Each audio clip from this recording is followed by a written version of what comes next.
earlier today we were at Jake Zwiefelhofer's. I struggle with it still, but Jake Z's place at Red Cedar Agronomy in New Auburn, Wisconsin. We actually stood in the trailer and talked a lot about why Earth Optics matters. He's been working with Earth Optics and before that Pattern Ag. Two companies merged in 2024. He's been doing some form of soil scanning since 2022, so he's got a lot of experience with it. He works with a lot of growers that use it. Pretty valuable. Here's that conversation with Jake and I from earlier today. So much stuff right now. There is. You just don't know.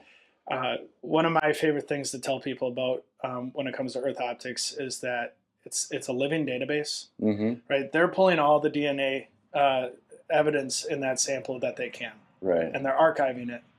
But they don't tell a story about it until they actually know how to tell that story, how to make it actionable for you and your growers. Right. And so, being that everything is so new and it's advancing at a pace that it's hard to keep up with, especially with the world of AI, it's important to just get your own baseline and trend for you locally, and even more specifically for your growers on their fields. Right. So when they are getting samples here in 2026, and then when there's a big advancement that comes forward in 2029, all of those samples from 28, 27, 26 will be updated with that. So they can retroactively tell you what was there, even though we don't know. And right you know now. what happened in that field. You'll probably have planting maps and harvest maps, and you can kind of go back and learn something from something that you already paid for 3-4 years ago. Right. And so the value can continue to grow after you paid for it, in the past. Yeah, that's crazy. Some people call it glamour tech, like can't do anything with it, but that's what's so nuts about this. Like, for sure. When you're first talking to a grower about Earth Optics, how do you approach it? Growers understand nutrient sampling. We've all been doing it for generations. We're just taking it a step further. We're not reinventing the wheel. We're not measuring the soil nutrients in any other way. We're just bringing a map that is a higher resolution because we're scanning it down to 32 feet by 32 feet roughly versus a 5 or a 2.5 acre grid. Right. So 200 or 100 times the resolution. Yeah. It looks much more like a yield map. And I think that's one of the more exciting things, that it takes a bit to understand that. But, in a grid pattern, you're not able to correlate this soil nutrient result to yield because it's not a resolution that's high enough. Sure. But now we can. Why am I getting either great yields or why am I struggling? Well, now there's a map for each nutrient that can correlate and maybe tell you a story. Okay, that's why I'm struggling. Let's go fix that problem. Yeah. And then obviously from a variable rate perspective, there is just a lot of money to save by not either over applying or under applying and kind of leaving your crop short. Yeah, just getting in the right spot. For sure. Yeah. TruBio allows us to become an advisor and a trusted advisor at that and turn away from being a salesman. Nobody wants to be that salesman and say, oh, this product, you better try it. It's either, something bad's going to happen if you don't, or I've seen this work 100 times. You got to try it. It's going to add 30 bushel. Right. Both of those things are likely untrue. TruBio gives you data to actually tell the real story. Yeah. And what do you need?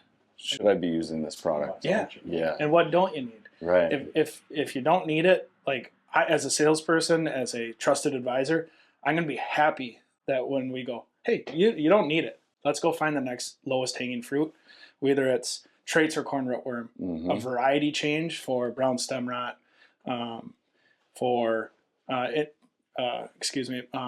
white mold, as well as plant growth promoters, AMF, all of these really good bacteria and fungal species that we don't really know if we need them or not without a test like this. Right. Yeah. And so we can dial in our recommendations that way. That's pretty valuable to tell somebody like, hey, you don't need blueprint here. You've got a ton of AMF. Absolutely. We have found it ourselves. It has brought to attention, not to just our growers, but ourselves. We were most concerned about soybean cyst nematode and sudden death syndrome. What we actually found and locally, we had very little pressure from that. Really? We had much more pressure from lesion nematode, and we're actually detecting red crown rot. Yeah. Much before we're actually dealing with it as an issue. That's more of a southern Wisconsin problem, but it is creeping north. Okay. So we can be years ahead of that and say, hey, red crown rot's not here yet. Right. But let's be on the watch out for it because it is a pretty gnarly disease once you get it. But the lesion nematode, it's not as nasty as soybean cyst nematode. Okay. But there is still a yield drag from it. We're noticing like 5 to 8 bushel. Really? But if we're not seeing soybean cyst nematode, we kind of just leave all of the nematodes unprotected, unchecked. And with this test, we can draw attention to like, hey, there is something going on here. Let's go control it and get those 5-day bushel back. What are you using to control that? So we're using typically a levo. When we see something that's maybe not as nasty as SCN, and it's more like lesion nematode where your yield loss is more in the 5-day bushel, we might go with something like a trichoderma versus an Alevo. Okay. So each one of those are a different conversation. Each grower has a different preference. They each have different tools and logistical constraints. So as that trusted advisor, you get to find out, what does this person need? What's gonna return the greatest return on investment, and which product actually works for them to get it done efficiently and not make a headache for them at the end of the day in the field. Yeah. So how long have you been? You started with Pattern Ag? Yeah, we started with Pattern Ag all the way back in 2022, back when it was a little bit of a shiny object. And yeah. Honestly, I was just like anybody else, like a grower, like yourself, and there's something cool here. I just don't know what it is. So that I was still farming at the time. We took a couple fields each year. And I didn't know what to do with it, right? Yeah. It was really neat data, but I didn't know how to make it actionable. In 24, when Earth Optics and Pattern Ag came together, that's when I was like, okay, there's something here, because we're pairing really high resolution nutrient and compaction data along with the bio data. Right. And then it started to click for me. Like I can come up with really good insights for my growers and actually give them something that I have high confidence in working, rather than just kind of throwing something at the wall and hopefully it sticks. That's often what we're doing in agriculture. Right. And frankly, our growers should expect more out of us. And now we can do that. Yeah. So in 24, we kind of jumped in head first and went after it and promoted it a lot, and kind of told the story to our growers that this is how we want to work with you going forward. If you're working with us, we want to build our decisions and our recommendations off of your soil data, not a trial from 15 counties away. Yeah. What is going on in your field? And so in 24, we went from 0 acres sampled to about 13,000, and then in 25 we jumped up to about 17,000. Okay. And so we're growing that every year. The trend is kind of going that way. The folks that work with us on soil sampling, especially in the TruBio, tend to work with us more intimately, and I think we're seeing much more positive results in the field. That we're actually making $5 spent into $10 earned, right? And not 5 for 5 or 5 for 3. That often happens. Yeah, and you got so many areas you can do it now. Right. Man, I don't know if I told you, Jake's the one that gave me the first demo that I learned about all this, and I just fortunately got to sit in on this meeting because Jake Lund set it up. I don't think we were 10 minutes into that meeting and my mind was just exploding. Yeah. Do you find that it's easy for your growers to understand when you sit down and go through the dashboard with them? Everybody's at a different level, right? Even when it comes down to nutrient samples, some growers have never pushed themselves to try to understand that they've always had a trusted advisor that said, hey, you tell me what I need from a nutrient perspective. And so when you bring DNA into the picture, that's something new, frankly, to everybody. Right. So I would say it's different for everybody, but we are getting there. Growers are logging in more often to their account, which I encourage everybody to do. Go spend time in there and just observe what your data is trying to tell you. But where we get the best results is by setting up a meeting, ordering some pizza, have some beer at the end of the day, and sit down for 3-4 hours and just talk through your data, because there's a lot there. Right. But each piece of data is trying to tell you something. So you as a trusted advisor, go in and learn what each analyte is meaning to tell you, and then kind of translate that to the grower into what it's supposed to mean for them. Right. Yeah. How hard is it for you to interpret that? Does the dashboard make it pretty handy, or do you find you got to spend a lot of time thinking about, okay, there's a high risk of this, low risk of this? So the dashboard is what I kind of like to call an agronomy resource library. So for plant growth promoters, there is details and resources in there to tell you what it is that they're actually measuring and what it's supposed to mean. Where the research kind of comes back on us as dealers and as advisors is, okay, that's what that means. Now, what solution in the marketplace or what practice should I be encouraging my growers to do? And because Earth Optics is, and I think for a great reason, is attempting to stay solution agnostic, right? Like they're not trying to pick a winner. There's reasons for product A, B, C, D, and X, Y, and Z to be on that farm. It comes down to relationships and who's supporting that product and how, what kind of customer experience are they going to have with, Barron, with Blueprint, Source, you name it. Yeah. If there's a product on the marketplace, we have found that there's probably good reason that it exists. There's probably science that backs it up. It works. It's just a matter of where will it work. Yeah. And that's what TruBio helps us do. Sure. And so, yeah, from an advisor standpoint, there's resources to help you guide yourself through that process. But it ultimately is up to you to figure out, what product do you want to bring to your customers? Because it's your recommendation at the end of the day. Right. Yeah. So ultimately, though, I bet it's increased your confidence a lot. So Source and Blueprint, for example, I like to think about Source has a very, very high likelihood of returning at least all of its money, the investment you made, if not a positive return on your investment. But where it's important when that will happen is when there is proper levels of AMF in your soil. And that's why Blueprint's so important. So if you layer both those products on top of each other, you're kind of guaranteeing that something good is going to happen. So with this test, we can determine what fields need Blueprint and which ones don't. And then over the top, all of them should have a positive result from Source because either Blueprint or AMF was already there or we supply it on our own.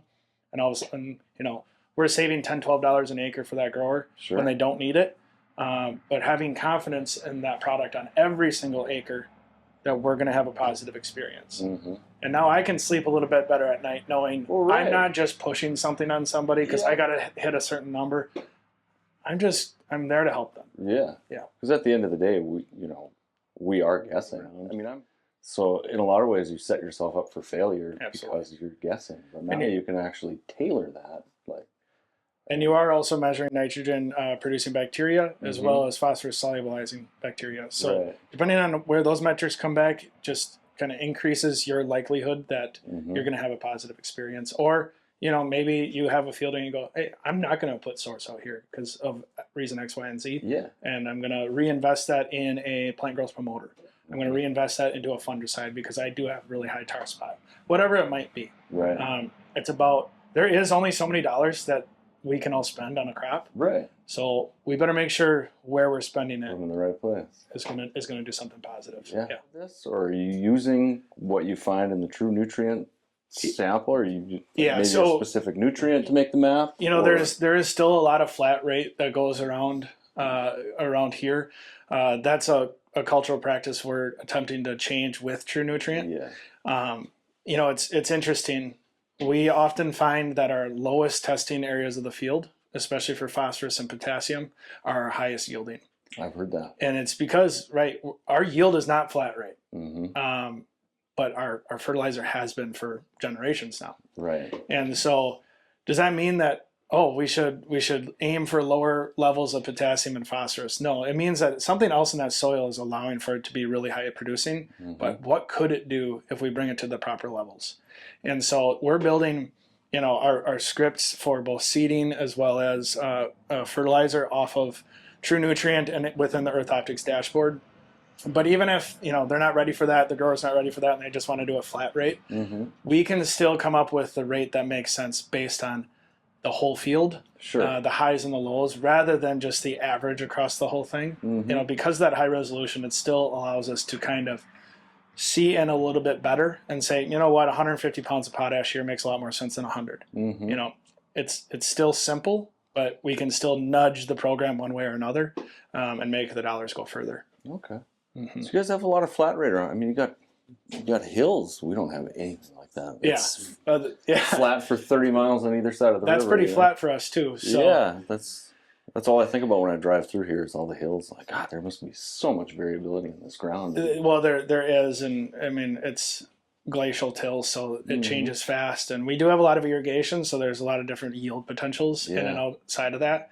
So it's something we should probably be doing a heck of a lot more of, but haven't been up to this point as much as we should. But I think that speaks volumes about the the best sampling practices we've had up to this point is 5 acre, 2.5 acre, or 1 acre grid. The denser you get, you start spending a heck of a lot of money on that soil sample. You think acre grid on a quarter, right? And 5 acre grid has been the standard around here. Sure. And so that's simply just, frankly, it's not good enough to do a variable rate, and so it's kept people out of it. TruNutrient is changing that for us. We're still sampling on a 5 acre grid.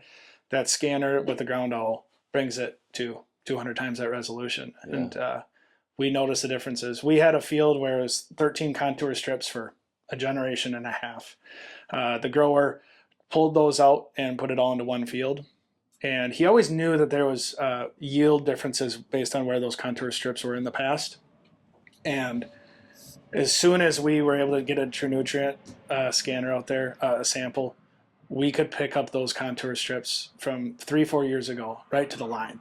Really? And so now we can variable rate according to that, versus the only other way to correct that is probably a 1/4 acre grid and spending, a fortune per acre. Son of a bee sting. Just so many questions. Oh, I heard you say it somewhere. You've ground truthed the compaction yourself? Like you've gone and ripped a field or part of a field? So it was actually that same exact field that those 13 90-foot contour strips were in.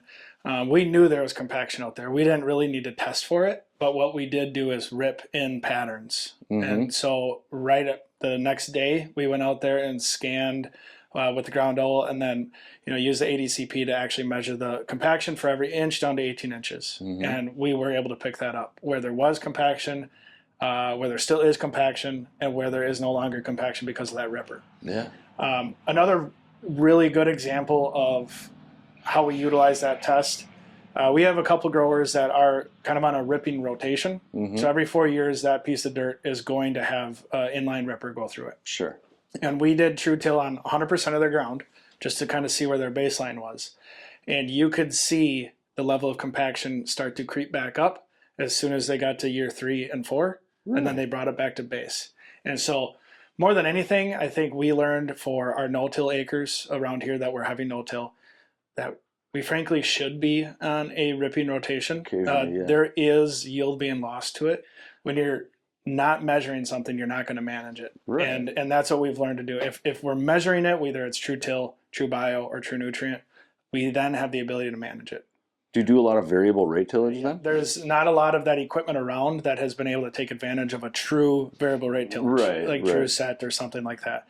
We have had a few instances where I don't even know if we ever knew the reason why there was more compaction on the south end than there was on the north end. It was an 80, and he went out and ripped 50% of the field. Sure. So that was a form of variable rate, saved them a ton of money, wear and tear, diesel, and time. Right.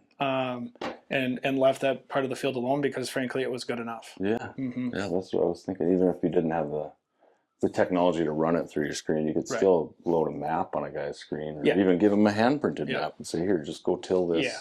Because some data I saw, it's in a lot of cases, it's like 20 to 40% of a field only needs to be ripped. I would say so, yeah. And it's interesting, if nothing else, it just gives you a better insight into why your field reacts the way it does. Some people have a bunch of rock, and they're not going to have the ability to go rip. So maybe it's a soil surfactant with calcium that's going to go help alleviate that compaction, or it's understanding, hey, in this part of the field, I should not expect 200 bushel, even though the rest of my field does accomplish that. Because guess what? I have compaction issues there. So I should lower my standards, lower my expectations until I can fix that. Right. And honestly, that means more than anything. Because if you're happy now with 160 because you're not putting in the inputs and the resources for 200, 160 can still be profitable. Yeah, if you're feeding it appropriately. Pick your number, right? But compaction is something that absolutely drives the profitability and the potential. And so once we know that, we can start to make decisions that, match that, even if it's not a fancy variable rate map. Right, right. Yeah, I'm really excited to see that. We've got a lot of sugar beets. And, you drive a truck every 14.6667 feet to 22 feet, depending on the width, of the harvester. And some years it's wet. Well, and you got to get the crop off no matter what. So you don't have a choice. You go out and make a mess, and you just have to wonder how long does that last. I mean, some University of Minnesota research says 7 years before you stop seeing a yield drag from just one lone compaction event. So, I mean, just the return on investment that I could see there is just For sure. massive. And then all the other things we've talked about, it's another piece. It's true for TruTill, but it is also the same for TruBio and TruNutrient. Because of the high resolution and because of the fact that we're measuring physical, chemical, and biological, I like to tell this story, and I think it has rung true. The only way we have measured success or failure up to this point in agriculture is yield, and ultimately the dollars returned to you. And yes, that is ultimately the final decision that it needs to go off of. Yeah. But these tests, specifically TruBio, when we're taking it year in, year out, is another way to measure success or failure. Let's say in 2025, fall 25, we tested a field and it was low in AMF. Let's go put Blueprint out there. Let's go try to alleviate that problem. So even if we're not measuring the yield response because we didn't maybe split that field, we just applied Blueprint to the whole thing. In the fall of 26, did our AMF levels come up or did they stay the same? Yeah. Did it work? Maybe in the past we were using a phosphorus solubilizing bacteria and our levels were good. So we went away from that product. Well, now when we retest it in 26, those numbers start to go down. Right? You can constantly be tweaking and adjusting your program year to year. And that is measuring success or failure in your inputs, even if you aren't measuring it right down to the bushel or putting in trials or side-by-sides. It's another way to do that. Yeah. That's a great idea. I hadn't even considered that. You're constantly doing research and development on your own farm. Right. And we haven't had that ability until a test like this has come about. Right. So, it just makes you that much of a smarter farmer, consultant, whatever it is you're doing. My God. Do you think this will be the norm in 5 years, 10 years? Do you think the conventional soil tests will be kind of a, hey, remember what we used to do? Yeah, I think the conventional soil test may always still be around. Well, yeah, I wouldn't see it going away, but just And popularity. TruNutrient is just a version of it plus some, right? We're always going to be testing the chemistry of our soil. We're just going to maybe bring it to a high resolution. But the DNA portion specifically, I think, is absolutely the future. Yeah. Especially the more and more we catalog and tell a story about each aspect. It's going to be, pretty simple to see how these input companies even will start to actually engineer or devise a product to fix a specific solution, because these input companies are probably just throwing something at the wall and seeing if it works just as much as any of us growers or dealers. Yeah. And so, the things that come to market is going to be that much more precise in 5-10 years as well. And so I think our success rate will not be the 60-70% that we often see in agriculture. It's going to be getting much closer to 100% because we can actually tell what's going to work and what's not going to work on every acre. Yeah, and it's only going to improve with time. With every sample we take, you build a database, the correlation gets tighter. The data is only powerful, or it gets more powerful when it gets larger. That's what makes good data, is large data. Yeah. One of the coolest things is that it's retroactive, that you take a test now, that it's not just a one and done. You can come back to it and, say we learn a new species of whatever it is, it's always there. So I mean, that's like the gift that keeps on giving. Well, I think Earth Optics, as well as everybody that's using it, is still thinking about it as it's predictive. How do we de-risk the upcoming crop? I think a grower and an advisor has the opportunity to look back and learn. This field struggled. I don't know why. I'm used to it going 60 bushel beans and it ran 35. Well, half the field experienced really high levels of soybean cyst and nematode. Okay, so that's what happened. It wasn't the variety's fault. It wasn't nutrition's fault. Something happened. And so we determined a failure, right? But also I think with years of this data stacked up, you may start to understand what environments your favorite 1/8 soybean is going to thrive in, or where they struggle. And not necessarily depend on the seed company's catalog for their ratings. You can develop your own ratings by building your own catalog and then doing your own research. I mean, that's really what this is all about. Right. Bringing that decision-making ability and power into your own hands and not be dependent on somebody that's trying to sell you something. Right. I've had growers, they didn't have to tell me this, but they took a test. They were great in phosphorus solubilizing bacteria. And they had 6 salesmen over the next couple months stop in and say, hey, I'd love to sell you this biological. And they ask what it does. Well, it's a great phosphorus solubilizer. And they go, thanks, but no thanks. I actually don't need that. Right. Appreciate your time, but come back with something else. And now that gave that grower the ability to say no without feeling like they're kind of being a jerk. They could just say, hey, my data says I don't need it, and so I'm going to politely say no. It really empowers the farmer. Yeah, absolutely. Yeah. There hasn't been a lot in this industry that has allowed the empowerment of a farmer. Right, And right. this absolutely does that. Yeah.